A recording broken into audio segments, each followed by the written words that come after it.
Do not post once a day, do not post twice a day, do not post 3 times a day. If you've been trying to get views on your content, I'm sure you've seen a ton of different videos telling you a bunch of different things, and it's probably really confusing. So this post right here is going to tell you once and for all both the best time to post and the consistency to post at. And this is coming from someone with over 1 billion views generated across all my accounts this year alone. And I'm not saying this to brag, but I made over $100,000 last month alone for managing content strategies for brands. So if you're tired of being told a bunch of different things from a bunch of gurus trying to sell you courses, drop a follow because I will never sell you anything. So let's get into it. I'm gonna start off with a cute little drawing. So this right here is Alg the algorithm, and his job is to weed out people who are bots or breaking guidelines. And he's gonna explain what the best consistency and time to post is for you, because it can actually vary a ton depending on your account. But first, back to Alg. So first off, let's say that a new account is created and Alg sees that they posted once. He says he's fine with that. Then the next day they post twice. That's fine with him. But then on the third day they post 100 times. Now, obviously, he's gonna catch on and say, hey, that's a robot.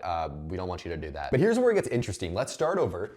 And instead of posting 100 times on day 3, let's say they post 5 times. The next day they post 10 times. The next day they post 20 times. And if you slowly build up to that, you can actually technically post 100 times a day. And I'm not just saying this. I have multiple accounts on both TikTok and Instagram where I'm posting over 100 times every single day. And Alg is fine with that because I worked my way up to it and I stayed consistent. As long as you work your way up slowly to whatever posting schedule you want, you should be fine. And stay consistent on those accounts I just mentioned where I'm posting 100 times a day. If I were to randomly start posting 4 times a day for a week and then go back up to 100, that's gonna screw me over because that makes Alg angry. That makes him suspicious. And I know my job here was to make this less confusing for you, so let me do that real quick. It does not matter what consistency or time of day you post at, as long as you're staying somewhat consistent. And anyone that tells you, if you're not posting 3 times a day, they're probably trying to sell you a course and scam you, or they just don't know what the fuck they're talking about. Time of day and schedule does not matter, just stay roughly consistent.